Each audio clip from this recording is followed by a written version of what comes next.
ಮಡಾಯಿಕಾವು ಭಗವತಿ ದೇವಸ್ಥಾನ. ಈ ದೇವಸ್ಥಾನ ಕೇರಳದ ಉತ್ತರ ಭಾಗದಲ್ಲಿರುವಂತಹ ಅತ್ಯಂತ ಪುರಾತನ ಹಾಗೆ ಶಕ್ತಿಶಾಲಿ ದೇವಿಗಳ ದೇವಸ್ಥಾನ. ಸುಮಾರು 2000 ವರ್ಷಗಳ ಇತಿಹಾಸ ಹೊಂದಿರುವಂತಹ ಈ ಕ್ಷೇತ್ರದಲ್ಲಿ ದೇವಿಯನ್ನ ಭದ್ರಕಾಳಿ ರೂಪದಲ್ಲಿ ಆರಾಧನೆ ಮಾಡಲಾಗುತ್ತೆ. ಇನ್ನು ಈ ದೇವಸ್ಥಾನಕ್ಕೆ ಬರುವಂತಹ ಭಕ್ತರ ಸಂಕಷ್ಟಗಳನ್ನು ನಿವಾರಣೆ ಮಾಡಿ ಧೈರ್ಯ, ಶಕ್ತಿ, ಸಮೃದ್ಧಿಯನ್ನ ಕರುಣಿಸ್ತಾಳೆ ಅಂತ ನಂಬಿಕೆ ಇದೆ. ಇನ್ನು ಈ ದೇವಾಲಯದಲ್ಲಿ ನಡೆಯುವಂಥ ವಿಶೇಷ ಆಚರಣೆಗಳು ಅಂತಂದರೆ ಅದರಲ್ಲಿ ಒಂದು ಪ್ರಮುಖವಾದಂಥದ್ದು ಶತ್ರು ಸಂಹಾರ ಪೂಜೆ. ಶತ್ರು ಸಂಹಾರ ಪೂಜೆ ಯಾರು ಮಾಡಿಸ್ತಾರೋ ಅವರಿಗೆ ಇಲ್ಲಿ ಪ್ರಸಾದವಾಗಿ ಕೋಳಿ ಮಾಂಸವನ್ನು ನೀಡಲಾಗತ್ತೆ. ಹಾಗಿದ್ರೆ ಇನ್ನಾಗ್ತಡ ಬನ್ನಿ ಮಡಾಯಿಕಾವು ಭಗವತಿಯ ಮಹಿಮೆ, ಇತಿಹಾಸ ಹಾಗೆ ಈ ಕ್ಷೇತ್ರದ ವಿಶೇಷತೆಗಳನ್ನು ಈ ವಿಡಿಯೋದಲ್ಲಿ ತಿಳ್ಕೊಳ್ಳೋಣ.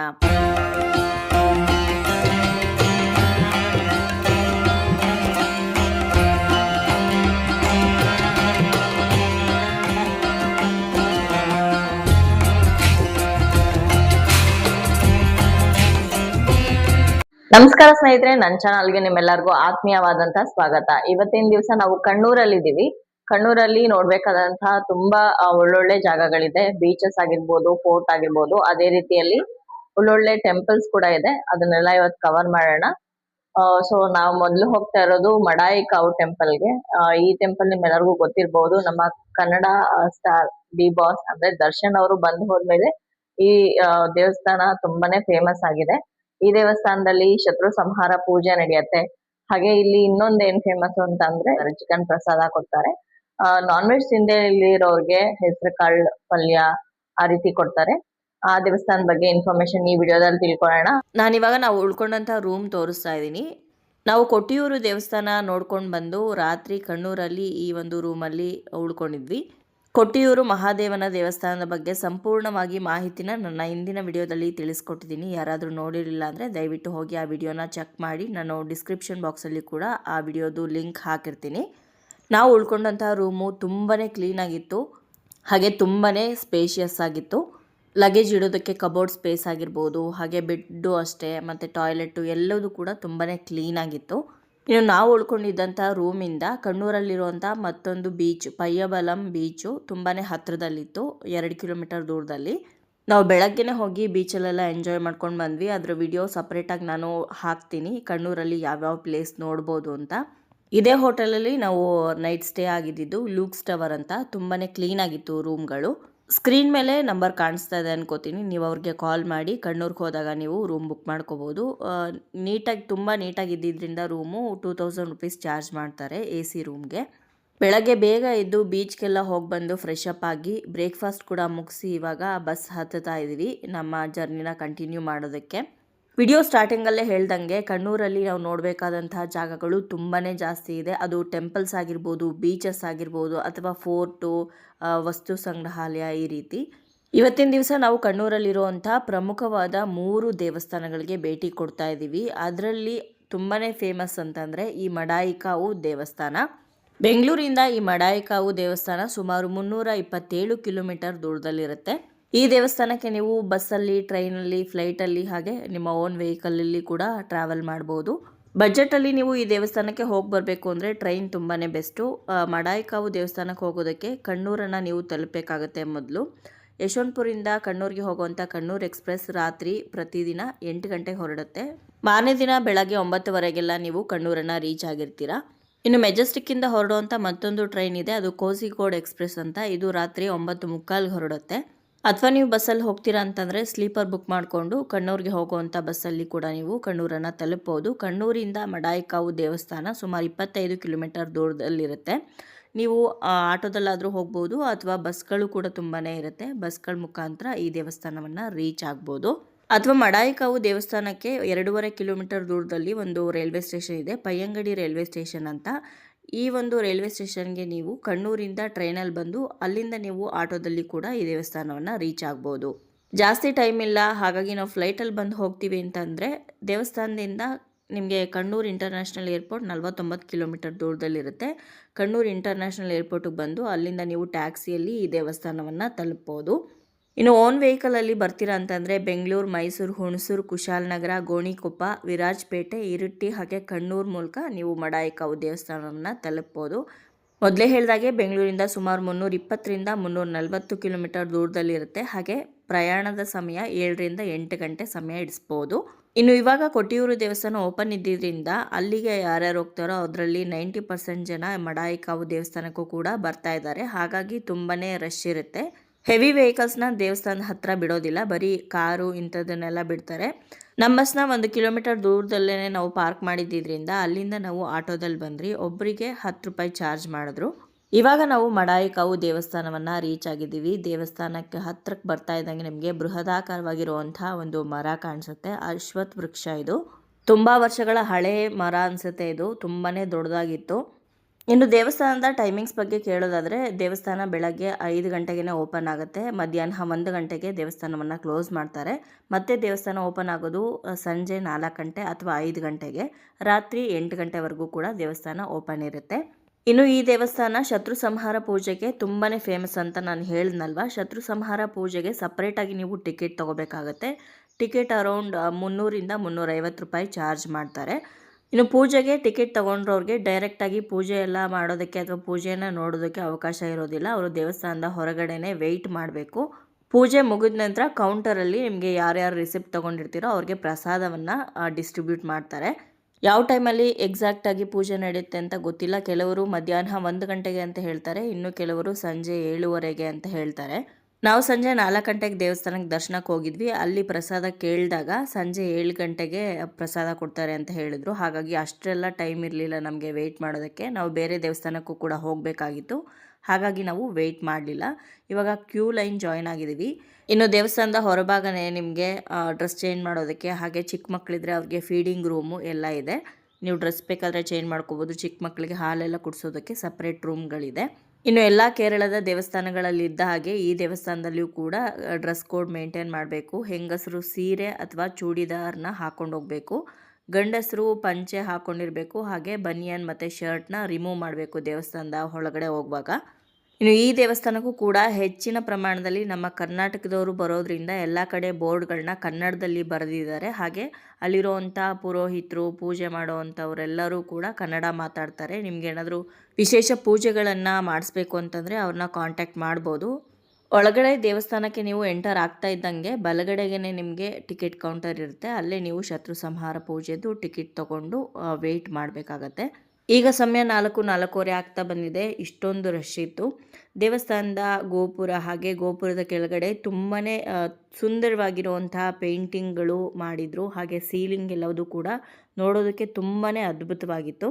ಇಲ್ಲಿಂದ ಈ ಪ್ರಾಂಗಣ ಬಿಟ್ಟು ಒಳಗಡೆಗೆ ನಾವು ಬಾಗಿಲನ್ನು ದಾಟಿ ಹೋದರೆ ಅಲ್ಲಿ ನಮಗೆ ಗರ್ಭಗುಡಿ ಸಿಗುತ್ತೆ. ಅಲ್ಲಿ ನಮಗೆ ಮೊದಲು ಶಿವನ ದರ್ಶನ ಮಾಡ್ಬೋದು, ಸಪ್ತಮಾತೃಕೆಯರ ದರ್ಶನ ಮಾಡ್ಬೋದು, ಗಣಪತಿಯನ್ನು ದರ್ಶನ ಮಾಡ್ಬೋದು, ಕಾಲಭೈರವನ ದರ್ಶನ ಮಾಡ್ಬೋದು. ಇಲ್ಲಿ ನಾವು ಮೊದಲು ಶಿವನನ್ನು ದರ್ಶನ ಮಾಡಿ ಆನಂತರ ಭದ್ರಕಾಳಿಯನ್ನು ದರ್ಶನ ಮಾಡ್ತೀವಿ. ಹೊರಗಡೆನೇ ನಮಗೆ ಮೊಬೈಲಲ್ಲಿ ವಿಡಿಯೋ ಶೂಟ್ ಮಾಡೋದಕ್ಕೆ ಅಲೋ ಮಾಡೋದಿಲ್ಲ. ಅಂಥದ್ರಲ್ಲಿ ಒಳಗಡೆ ಅಂತೂ ಖಂಡಿತವಾಗ್ಲೂ ನಾನು ತೋರಿಸೋದಕ್ಕಾಗಲ್ಲ. ಎಷ್ಟರ ಮಟ್ಟಿಗೆ ಸಾಧ್ಯ ಆಗುತ್ತೋ ಅಷ್ಟರ ಮಟ್ಟಿಗೆ ವಿಡಿಯೋ ಮಾಡ್ಕೊಂಡಿದ್ದೀನಿ. ಇವಾಗ ಬನ್ನಿ ಈ ದೇವಸ್ಥಾನದ ಇತಿಹಾಸ, ಪುರಾಣ, ಜೊತೆಗೆ ಈ ದೇವಸ್ಥಾನದಲ್ಲಿ ನಡೆಸೋವಂಥ ವಿಶೇಷ ಶತ್ರು ಸಂಹಾರ ಪೂಜೆ ಜೊತೆಗೆ ಕೊಡುವಂಥ ಪ್ರಸಾದದ ಬಗ್ಗೆ ಸಂಪೂರ್ಣವಾಗಿ ಮಾಹಿತಿನ ತಿಳ್ಕೊಳ್ಳೋಣ.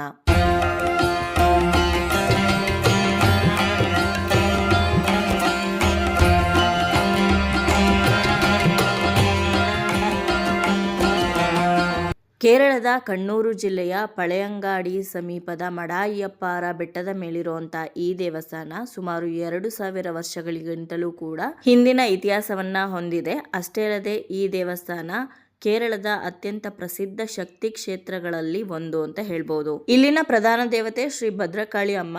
ಇವರನ್ನ ಇಲ್ಲಿ ಮಡಾಯಿಯಕ್ಕಾವಿಲಮ್ಮ ಅಂತ ಕರೀತಾರೆ. ಈ ಕ್ಷೇತ್ರವನ್ನ ಉತ್ತರ ಕೇರಳ ಭಾಗದ ಎಲ್ಲಾ ಭದ್ರಕಾಳಿ ದೇವಸ್ಥಾನಗಳ ಮೂಲ ಸ್ಥಾನ ಅಂತ ಕರೀತಾರೆ. ಅಂದ್ರೆ ಮದರ್ ಟೆಂಪಲ್ ಅಂತ ಹೇಳ್ತಾರೆ. ಅಷ್ಟೇ ಅಲ್ಲದೆ ನಮ್ಮ ದೇಶದಲ್ಲಿರುವಂತಹ ಅನೇಕ ಭದ್ರಕಾಳಿ ಕ್ಷೇತ್ರಗಳ ಪ್ರತಿಷ್ಠೆಗಳು ಮಡಾಯಿಕಾವಿನೊಂದಿಗೆ ಸಂಬಂಧ ಹೊಂದಿದೆ ಅಂತನೂ ಕೂಡ ಹೇಳಲಾಗತ್ತೆ. ಈ ಕ್ಷೇತ್ರಕ್ಕೆ ಬರುವಂತಹ ಭಕ್ತರು ದೇವಿಯನ್ನ ಶಕ್ತಿ ಸ್ವರೂಪಿಣಿ, ದುಷ್ಟ ಸಂಹಾರಿಣಿ, ರಕ್ಷಕ ತಾಯಿ, ಐಶ್ವರ್ಯ ಪ್ರದಾತೆ ಅಂತನೂ ಕೂಡ ಆರಾಧನೆ ಮಾಡ್ತಾರೆ. ಇನ್ನು ದೇವಸ್ಥಾನದ ಇತಿಹಾಸದ ಬಗ್ಗೆ ಕೇಳೋದಾದ್ರೆ ಪುರಾಣಗಳ ಪ್ರಕಾರ ದಾರಿಕಾಸುರ ಅಂತ ಒಬ್ಬ ರಾಕ್ಷಸ ಇರ್ತಾನೆ. ಇವನು ದೇವತೆಗಳಿಗೆ ಹಾಗೆ ಋಷಿಗಳಿಗೆ ತುಂಬಾನೇ ಹಿಂಸೆ ಕೊಡ್ತಾ ಇರ್ತಾನೆ. ಆಗ ಆದಿಶಕ್ತಿ ಭದ್ರಕಾಳಿಯ ರೂಪವನ್ನ ಧರಿಸಿ ದಾರಿಕಾಸುರನನ್ನ ಸಂಹರಿಸಿದಳು ಹಾಗೆ ವಿಜಯದ ನಂತರ ದೇವಿ ಶಿವನ ಸಾನ್ನಿಧ್ಯದಲ್ಲಿ ನೆಲೆಸುವ ಆಸೆಯನ್ನು ವ್ಯಕ್ತಪಡಿಸಿದ್ದಕ್ಕೋಸ್ಕರ ಪರಶುರಾಮರು ಮಡಾಯಿಯಪ್ಪಾರ ಪ್ರದೇಶದಲ್ಲಿ ಈ ಶಕ್ತಿ ಕ್ಷೇತ್ರವನ್ನು ಪ್ರತಿಷ್ಠಾಪನೆ ಮಾಡಿದ್ರು ಅಂತ ಸ್ಥಳೀಯ ಪುರಾಣಗಳು ಹೇಳುತ್ತೆ. ಇನ್ನು ಮತ್ತೊಂದು ಪ್ರಸಿದ್ಧ ಕಥೆಯ ಪ್ರಕಾರ ದೇವಿಯು ಮೊದಲು ತಳಿಪರಂಬದ ರಾಜರಾಜೇಶ್ವರ ದೇವಸ್ಥಾನದಲ್ಲಿ ನೆಲೆಸಿದ್ಲು ಅಂತ ಹೇಳಲಾಗುತ್ತೆ. ರಾಜರಾಜೇಶ್ವರ ದೇವಸ್ಥಾನದ ಸಂಪೂರ್ಣ ಮಾಹಿತಿನ ನನ್ನ ಮುಂದಿನ ವಿಡಿಯೋದಲ್ಲಿ ತಿಳಿಸ್ಕೊಡ್ತೀನಿ. ಆ ದೇವಸ್ಥಾನಕ್ಕೂ ಕೂಡ ನಾವು ಇವತ್ತಿನ ದಿವಸನೇ ಭೇಟಿ ನೀಡಿದ್ವಿ. ಮೊದಲು ಆ ರಾಜರಾಜೇಶ್ವರ ದೇವಸ್ಥಾನದಲ್ಲಿ ದೇವಿ ನೆಲೆಸಿದ್ಲು. ಅನಂತರ ದೇವಿಯ ಆದೇಶದಂತೆ ಪ್ರತ್ಯೇಕ ಶಕ್ತಿ ಕ್ಷೇತ್ರವನ್ನು ನಿರ್ಮಿಸಲಾಯಿತು. ಅದಾದ ನಂತರ ಮಡಾಯಿಕಾವಿಗೆ ಈ ಭದ್ರಕಾಳಿ ದೇವಿ ಬಂದ್ಲು ಅಂತ ನಂಬಿಕೆ ಇದೆ.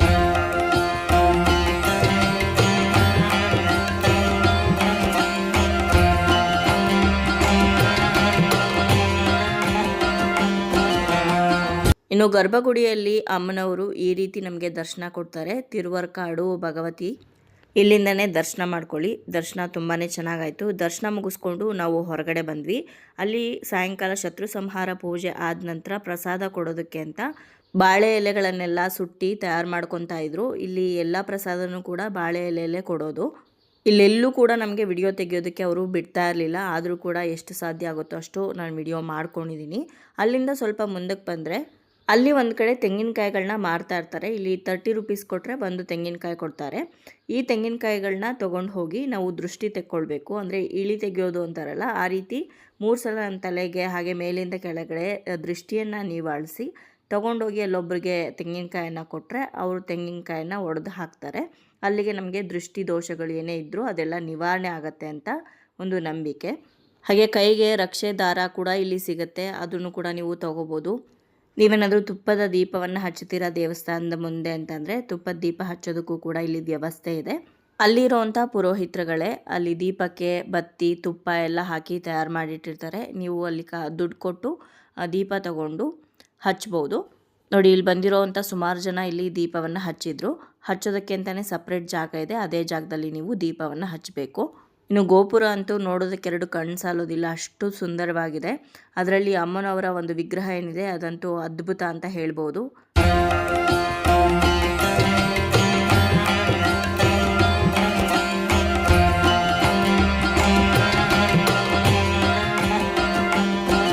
ಇನ್ನು ಇವಾಗ ಈ ದೇವಸ್ಥಾನದಲ್ಲಿ ನಡೆಯುವಂಥ ವಿಶೇಷ ಪೂಜೆ ಆದಂಥ ಶತ್ರು ಸಂಹಾರ ಪೂಜೆ ಹಾಗೆ ಇಲ್ಲಿ ಕೊಡುವಂಥ ಪ್ರಸಾದದ ಬಗ್ಗೆ ಸಂಪೂರ್ಣವಾಗಿ ಮಾಹಿತಿನ ತಿಳ್ಕೊಳ್ಳೋಣ. ಮಡಾಯಿಕಾವು ಭಗವತಿ ದೇವಸ್ಥಾನದಲ್ಲಿ ಅಮ್ಮನವರನ್ನು ಉಗ್ರ ಭದ್ರಕಾಳಿಯ ರೂಪದಲ್ಲಿ ಆರಾಧನೆ ಮಾಡೋದ್ರಿಂದ ಈ ದೇವಿಯ ಅನುಗ್ರಹದಿಂದ ಶತ್ರುಬಾಧೆ, ಕೋರ್ಟ್ ಸಮಸ್ಯೆ ಅಥವಾ ನ್ಯಾಯಾಲಯದ ವ್ಯಾಜ್ಯಗಳು, ದುಷ್ಟಶಕ್ತಿಗಳ ತೊಂದರೆಗಳು ಅಂದರೆ ಬ್ಲ್ಯಾಕ್ ಮ್ಯಾಜಿಕ್ ಅಥವಾ ಮಾಟ ಮಂತ್ರ ಏನು ಕರಿತೀವಿ ಅದಾಗಿರ್ಬೋದು, ಅಥವಾ ದೃಷ್ಟಿದೋಷ ಆಗಿರ್ಬೋದು, ಮಾನಸಿಕ ಭಯ ಅಥವಾ ಜೀವನದಲ್ಲಿ ಯಾವುದಾದ್ರೂ ಒಂದು ವಿಷಯಗಳಿಗೆ ಅಡೆತಡೆಗಳು ಉಂಟಾಗ್ತಾ ಇದ್ದರೆ ಇದೆಲ್ಲ ನಿವಾರಣೆ ಆಗತ್ತೆ ಅಂತ ಒಂದು ನಂಬಿಕೆ ಇದೆ. ಹಾಗಾಗಿನೇ ಇಲ್ಲಿ ಶತ್ರು ಸಂಹಾರ ಪೂಜೆ ತುಂಬಾ ವಿಶೇಷ. ಇಲ್ಲಿ ಒಂದು ನೀವೇನು ಅರ್ಥ ಮಾಡ್ಕೋಬೇಕು ಅಂದರೆ ಶತ್ರು ಸಂಹಾರ ಅಂತಂದರೆ ನಿಮ್ಗೆ ಆಗದೇ ಇರೋರು ಅಥವಾ ನಿಮ್ಮ ಶತ್ರುಗಳ ಸಂಹಾರ ಮಾಡೋದು ಅಂತ ಅಲ್ಲ. ಇಲ್ಲಿ ಶತ್ರು ಅಂತಂದರೆ ಕೇವಲ ವ್ಯಕ್ತಿ ಅಲ್ಲ, ಅದು ನಮ್ಮ ಜೀವನದಲ್ಲಿರುವಂತಹ ಭಯ ಆಗಿರ್ಬೋದು, ದುಷ್ಟ ಪ್ರಭಾವ ಆಗಿರ್ಬೋದು, ಅಡೆತಡೆಗಳಾಗಿರ್ಬೋದು, ನಕಾರಾತ್ಮಕ ಶಕ್ತಿಗಳಾಗಿರ್ಬೋದು ಅಥವಾ ಅನ್ಯಾಯದ ವಿರುದ್ಧ ರಕ್ಷಣೆಗಾಗಿ ಈ ದೇವಿಯನ್ನು ಪ್ರಾರ್ಥನೆ ಮಾಡಲಾಗತ್ತೆ. ಇದನ್ನೇ ನಾವು ಶತ್ರು ಅಂತ ಅನ್ನೋದು. ನಮಗೆ ಗೊತ್ತಿಲ್ಲದೆ ಇರೋ ಹಾಗೆ ನಮ್ಮಲ್ಲಿ ಸಾಕಷ್ಟು ಕೆಟ್ಟ ಗುಣಗಳಿರುತ್ತೆ. ಆ ಗುಣಗಳನ್ನು ಕೂಡ ನಾವು ಶತ್ರುಗಳು ಅಂತಲೇ ಭಾವಿಸಿ ಈ ಎಲ್ಲ ಸಮಸ್ಯೆಗಳಿಂದ ಮುಕ್ತಿ ಹೊಂದೋದಕ್ಕೆ ಅಂತ ಇಲ್ಲಿ ಶತ್ರು ಸಂಹಾರ ಪೂಜೆಯನ್ನು ಮಾಡಿಸೋವಂಥದ್ದು. ಇಲ್ಲಿ ಬೇರೆಯವ್ರಿಗೆ ಯಾರಿಗೋ ತೊಂದರೆ ಕೊಡೋದಕ್ಕೆ ಶತ್ರು ಸಂಹಾರ ಪೂಜೆಯನ್ನು ಮಾಡಿಸ್ಬಾರ್ದು. ಇನ್ನು ಇಲ್ಲಿ ಶತ್ರು ಸಂಹಾರ ಪೂಜೆ ಹೇಗೆ ನಡೆಯುತ್ತೆ ಅಂತ ಕೇಳೋದಾದರೆ, ಇಲ್ಲಿ ಬರೋವಂಥ ಭಕ್ತರು ಟಿಕೆಟನ್ನು ತೊಗೊಂಡು, ಅಂದರೆ 300ರಿಂದ 350 ರೂಪಾಯಿ ಚಾರ್ಜ್ ಮಾಡ್ತಾರೆ ಟಿಕೆಟ್ಗೆ. ಆ ಟಿಕೆಟನ್ನು ತೊಗೊಂಡು ತಮ್ಮ ಹೆಸರು ಹಾಗೆ ನಕ್ಷತ್ರವನ್ನು ಬರೆಸ್ಬೇಕು. ಅದಾದ ನಂತರ ಪೂಜೆ ಎಲ್ಲ ಟೈಮಲ್ಲೂ ನಡೆಯೋದಿಲ್ಲ, ಕೆಲವೊಂದು ನಿರ್ದಿಷ್ಟ ಸಮಯ ಅಂತ ಇರುತ್ತೆ. ಆ ಸಮಯದಲ್ಲಿ ಪೂಜೆಯನ್ನು ಆರಂಭ ಮಾಡ್ತಾರೆ. ಪುರೋಹಿತರುಗಳ ನೇತೃತ್ವದಲ್ಲಿ ವಿಶೇಷವಾಗಿ ಭದ್ರಕಾಳಿಯ ಆರಾಧನೆಯನ್ನು ಮಾಡ್ತಾರೆ. ಮಂತ್ರೋಚ್ಚಾರಣೆ ಮಾಡಿ ಗುರುತಿ ಪೂಜೆಯನ್ನು ಮಾಡಿ ರಕ್ಷಣಾ ಪ್ರಾರ್ಥನೆಯನ್ನು ಮಾಡ್ತಾರೆ. ಈ ಸಮಯದಲ್ಲಿ ಯಾರಿಗೂ ಕೂಡ ಗರ್ಭಗುಡಿಗೆ ಪ್ರವೇಶ ಇರೋದಿಲ್ಲ. ಟಿಕೆಟ್ ತೊಗೊಂಡಿರೋರು ಕೂಡ ದೇವಸ್ಥಾನದ ಒಳಗಡೆ ಹೋಗಿ ಪೂಜೆಯನ್ನು ನೋಡೋದಕ್ಕೆ ಬರೋದಿಲ್ಲ. ಅವರು ಹೊರಗಡೆನೇ ಕೂತ್ಕೊಂಡು ವೆಯ್ಟ್ ಮಾಡಬೇಕು. ಪೂಜೆ ಎಲ್ಲ ಮುಗಿದ ನಂತರ ಕೌಂಟರಲ್ಲಿ ಯಾರ್ಯಾರು ಟಿಕೆಟ್ ತೊಗೊಂಡಿರ್ತಾರೋ ಅವ್ರಿಗೆ ಪ್ರಸಾದವನ್ನು ವಿನಿಯೋಗ ಮಾಡ್ತಾರೆ. ಇನ್ನು ಪ್ರಸಾದದ ವಿಷಯಕ್ಕೆ ಬರೋದಾದರೆ ಇಲ್ಲಿ ಅತ್ಯಂತ ವಿಶಿಷ್ಟ ಸಂಪ್ರದಾಯ ಇದೆ. ಅದೇನೆಂದರೆ ಇಲ್ಲಿಗೆ ಬರುವಂಥ ಭಕ್ತರಿಗೆ, ಅದರಲ್ಲೂ ಶತ್ರು ಸಂಹಾರ ಪೂಜೆಯನ್ನು ಮಾಡಿಸಿರೋರಿಗೆ ಚಿಕನ್ ಅಥವಾ ಕೋಳಿ ಮಾಂಸವನ್ನು ಪ್ರಸಾದವಾಗಿ ನೀಡಲಾಗತ್ತೆ. ಈ ರೀತಿ ಸಂಪ್ರದಾಯ ಯಾಕಿದೆ ಅಂತಂದರೆ, ನಾರ್ತ್ ಕೇರಳದಲ್ಲಿ ಕೆಲವು ಭದ್ರಕಾಳಿ ಅಥವಾ ಗ್ರಾಮ ದೇವತೆಗಳೇನಿರ್ತಾರೆ ಅವರ ಆರಾಧನೆ ಮಾಡುವಾಗ ಮಾಂಸಾಹಾರವನ್ನು ನೈವೇದ್ಯವಾಗಿ ಅರ್ಪಿಸಲಾಗತ್ತೆ. ಆ ರೀತಿ ನೈವೇದ್ಯವಾಗಿ ಇಟ್ಟಂಥ ಪ್ರಸಾದವನ್ನೇ ಅಲ್ಲಿ ಬಂದಿರುವಂಥ ಭಕ್ತರಿಗೂ ಕೂಡ ಹಂಚಲಾಗತ್ತೆ.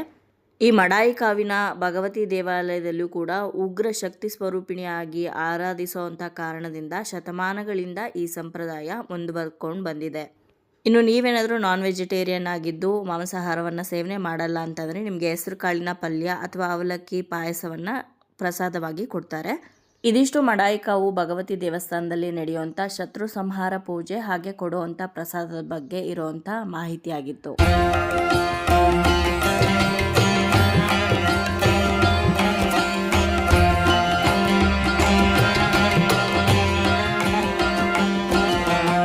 ನೋಡಿದ್ರಲ್ವ ಸ್ನೇಹಿತರೆ, ಇವತ್ತಿನ ಈ ವಿಡಿಯೋದಲ್ಲಿ ಮಡಾಯಿ ಕಾವು ಭಗವತಿ ದೇವಸ್ಥಾನದ ಪವಿತ್ರ ದರ್ಶನದ ಜೊತೆ ಅದರ ಅದ್ಭುತ ಇತಿಹಾಸವನ್ನು ಹಾಗೆ ಇಲ್ಲಿ ನಡೆಯುವಂಥ ಶತ್ರು ಸಂಹಾರ ಪೂಜೆಯ ಬಗ್ಗೆ ಕೂಡ ನಿಮಗೆ ಇನ್ಫಾರ್ಮೇಷನ್ ಕೊಟ್ಟಿದ್ದೀನಿ. ಸಾವಿರಾರು ವರ್ಷಗಳ ಪರಂಪರೆಯನ್ನು ಹೊತ್ತಿರುವಂಥ ಈ ಕ್ಷೇತ್ರ ಕೇವಲ ಒಂದು ದೇವಸ್ಥಾನ ಅಲ್ಲ, ಭಕ್ತಿ, ಸಂಸ್ಕೃತಿ ಮತ್ತು ಶಕ್ತಿಯ ಪ್ರತೀಕ ಆಗಿದೆ. ಇಲ್ಲಿ ನೆಲೆಗೊಂಡಿರುವಂಥ ಭದ್ರಕಾಳಿ ಅಮ್ಮನ ದಿವ್ಯ ಅನುಗ್ರಹ ನಿಮ್ಮ ಹಾಗೆ ನಿಮ್ಮ ಕುಟುಂಬದ ಮೇಲೆ ಇರಲಿ ಅಂತ ಕೇಳ್ಕೊಳ್ತಾ ಈ ವಿಡಿಯೋನ ಇಲ್ಲಿಗೆ ಮುಗಿಸ್ತಾ ಇದ್ದೀನಿ. ವಿಡಿಯೋ ನಿಮ್ಗೆ ಇಷ್ಟ ಆಗಿದ್ರೆ ಲೈಕ್ ಮಾಡಿ, ಹಾಗೆ ನಿಮ್ಮ ಫ್ಯಾಮಿಲಿ ಮೆಂಬರ್ಸ್ ಹಾಗೆ ಸ್ನೇಹಿತರೊಂದಿಗೆ ಹಂಚ್ಕೊಳ್ಳಿ. ಇನ್ನೂ ಹೆಚ್ಚಿನ ದೇವಸ್ಥಾನಗಳ ಇನ್ಫಾರ್ಮೇಷನ್ ನಿಮ್ಗೆ ಬೇಕಾಗಿದ್ದರೆ ನನ್ನ ಚಾನಲ್ನ ಆದಷ್ಟು ಬೇಗ ಸಬ್ಸ್ಕ್ರೈಬ್ ಮಾಡಿಕೊಂಡು ಪಕ್ಕದಲ್ಲಿ ಕಾಣುವಂಥ ಬೆಲ್ ಐಕನ್ನ ಕ್ಲಿಕ್ ಮಾಡಿ. ಮುಂದಿನ ವಿಡಿಯೋದಲ್ಲಿ ಮತ್ತೊಂದು ಅದ್ಭುತ ದೇವಾಲಯದೊಂದಿಗೆ ನಿಮ್ಮನ್ನ ಭೇಟಿ ಆಗ್ತೀನಿ. ಅಲ್ಲಿಯವರೆಗೂ ಧನ್ಯವಾದಗಳು. ಲೋಕ ಸಮಸ್ತ ಸುಖಿನೋ ಭವಂತು. ಓಂ ಶ್ರೀ ಮಾತ್ರೇ ನಮಃ.